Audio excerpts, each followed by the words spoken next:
British sporting history happened at the start of the FA Cup semi-final between Liverpool and Nottingham Forest. Casualty figures now stand at 94 dead. 24 of them have now been identified, including a boy of 10. Paul's mum knocked us up out of bed at 7 o'clock the next morning and said that John Paul, one of Stiven's cousins, had died at Hillsborough. It was one of the saddest days of our lives.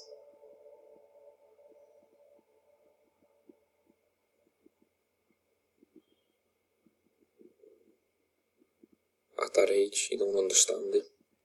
You're still a baby.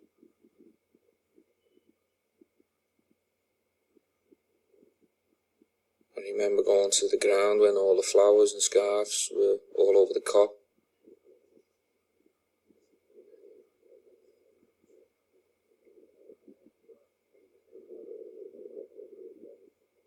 Football gets packed up.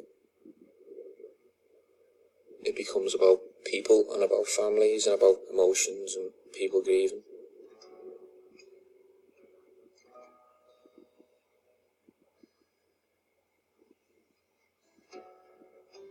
He'd ask questions like, what really happened to John Paul, Mum, and how did he die? It was just a sad thing. Everyone knew somebody who'd died at Hillsborough. Like, I've stood on that cop for getting on 28 years now, and I've just made him throw me hat and scarf in, because I'll never go again, and he certainly won't go again. In a terrible way, we've fallen off our bicycle, haven't we? And some of us would like to perhaps walk away and never ride again. Others want to get back on soon because they love it. John Williams is a sociologist. He too was at Hillsborough and witnessed the disaster with Rogan Taylor. I think it reaffirmed for a lot of people that football was one of those things that really brings people in the city together, that helps us talk to each other and be emotional with each other. But the club was in complete flux. 1 minute to go. McMahon has got the word from the cop, obviously.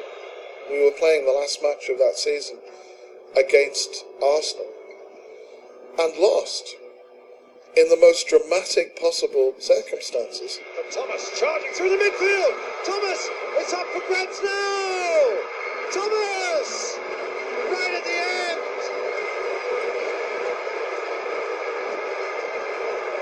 An unbelievable climax to the league season. Well into injury time, the Liverpool players are down absolutely. After Hillsborough, everything changed. It was etched all over people's faces to do with Liverpool Football Club.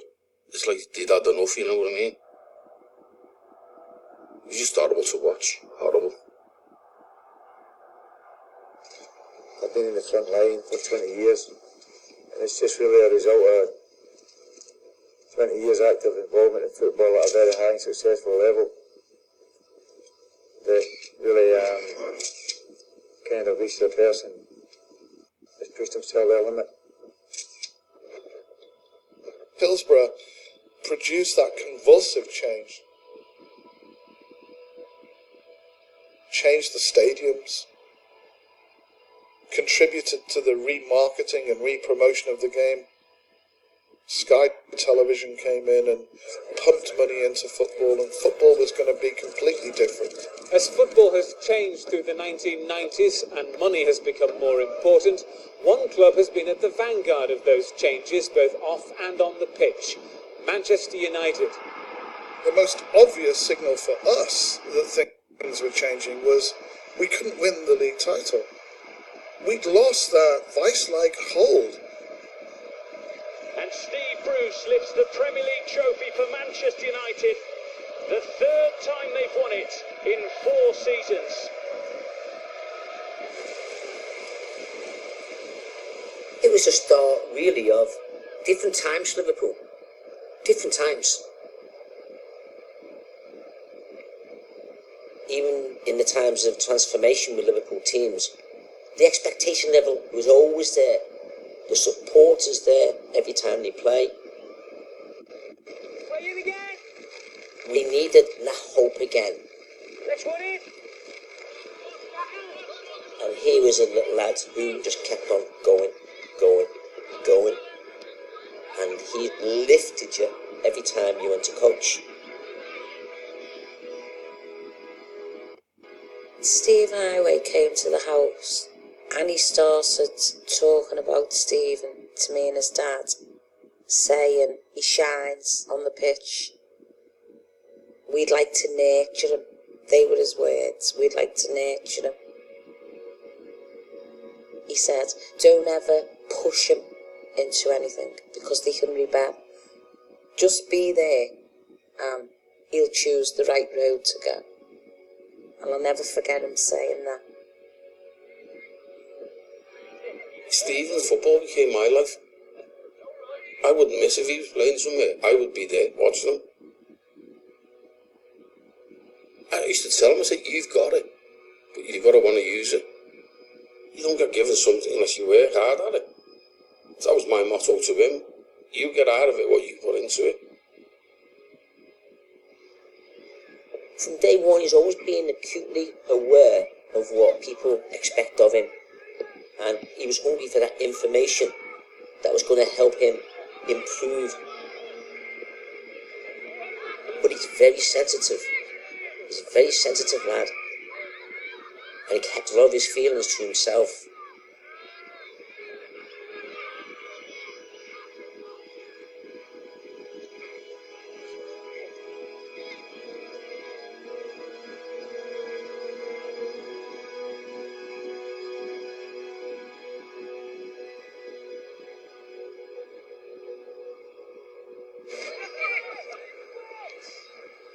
What he had to do then is learn the game at that level. And you only learn the game by playing with the best players. So your work is about dealing with the whole group, but you've got your eye on the one or two. The ones who you know got a better chance of getting to the next level.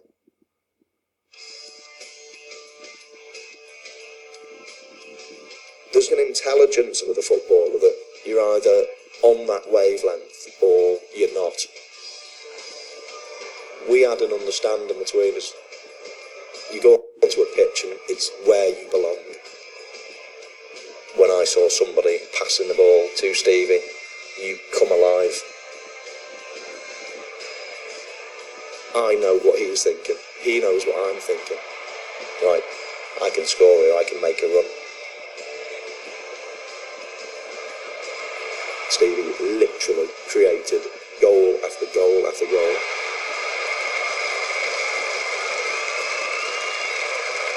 Stiven had picked the ball up. First player he'd look for was him.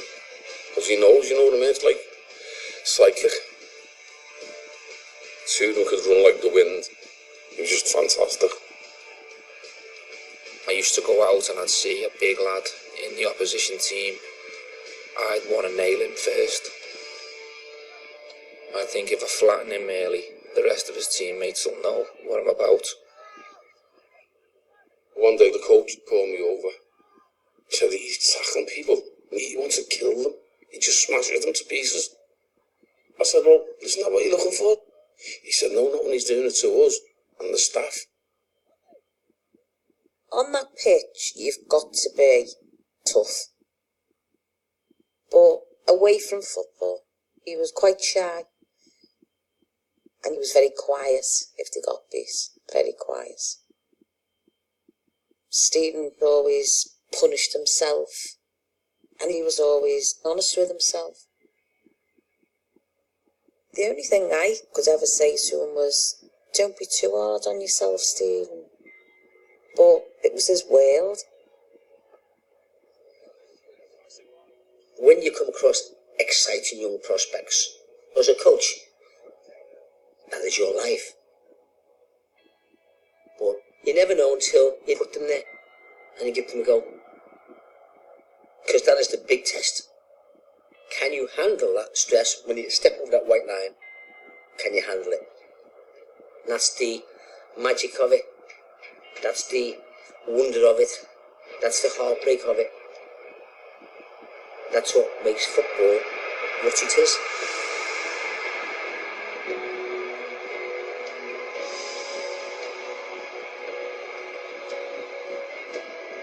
buzz was hard to describe. When you actually get on the bench and you're warming up, it's just a sea of people. Your heart pumping, butterflies. To Davidson. This control allows Hegem in, and Hegem. You see the nod, the feeling that you get, surreal, and it's fucking scary. Even featured on the team sheet before. He's going to be given this opportunity for Liverpool, promoted from the youth side. Fresh-faced. I've had to pinch myself and go, is this real? This is my lad, this is happening to him. Final minute of stoppage time. Gerrard. Don't make no mistakes, don't make no mistakes. To Owen. Teenagers combined. I only played 3-4 minutes of actual action, but I remember my dad saying to me straight after the game, going home, no one can take that away from you now. You've played for Liverpool's first team. So you almost feel like the journey's ended then. But then, when reality kicks in, it's only the start. My life changed. From that debut, it changed very, very quickly. The door opens to the real game.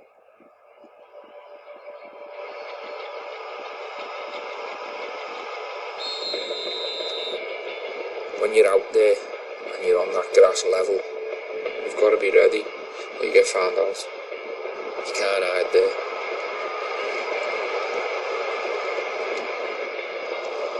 Everything is happening in such split seconds. No situation will ever be the same. You're all making decisions, tiny little things, somehow understanding what's going to happen in 5 seconds' time. This is not a dream. This is it. Redknapp finds a way through. Great effort by Fowler. Owen. And still. You get blown away by the stand of the footballer, aren't you? They can move, they're skillful, they're big, they're strong.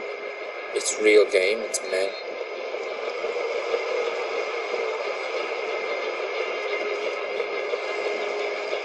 The opposition hated, there's hatred there. You can feel it in the challenges. He and Vestergaard have an angry clash. And they're both going to be in trouble here. You have to perform as a young player when you first get in the team, otherwise you won't be seen again. You've got to make an impact. You can't expect 10 or 20 chances, it's not going to happen. I was very aggressive. Stevie was exactly the same. Barnby did well then for Everton. Campbell takes a clattering challenge from young Gerrard, and it's a red card for him. And the Merseyside derby explodes again here. Much as it was a bad tackle, it stood out in a good way for me, and that I thought, this guy's not scared, this guy is up for it, and this guy's prepared to put himself out there. We're talking about footballers' wages in the late 1990s. It's a big money business. With me, agent Struan Marshall. I started representing players when I was about 20 years old. Football was just commercialising. Players were turning into genuine celebrities at that point. There's a massive shift at the moment from the club to the players. David, how difficult has it been from your point of view? Absolutely, there's been a power change. I mean, the players are the people that everybody comes to watch and watch. I saw that there was an opportunity, but an agent is only as good as the client he represents.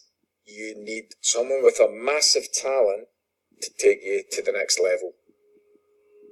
There was a big buzz about him behind the scenes. People I knew whose opinion mattered had made it clear. This guy was the real deal. Met in the living room, spoke to his mum and dad. His dad took the piss out of us, you know, but Stevie controlled the meeting and he asked the questions of me more than the other way round. So that got me going a bit, you know. This guy's going to make it happen, whoever's beside him. I hope it's me. Might be the best form of defence here for Liverpool. Gerrard. Oh, it's a wonderful run! Oh, and a screaming goal by Stiven Gerrard. His first ever goal for Liverpool. Talk about taking the bull by the horns. 19 years of That was a age. splendid solo goal. It's Liverpool 3, Sheffield Wednesday 1, and what about that from Stiven Gerrard?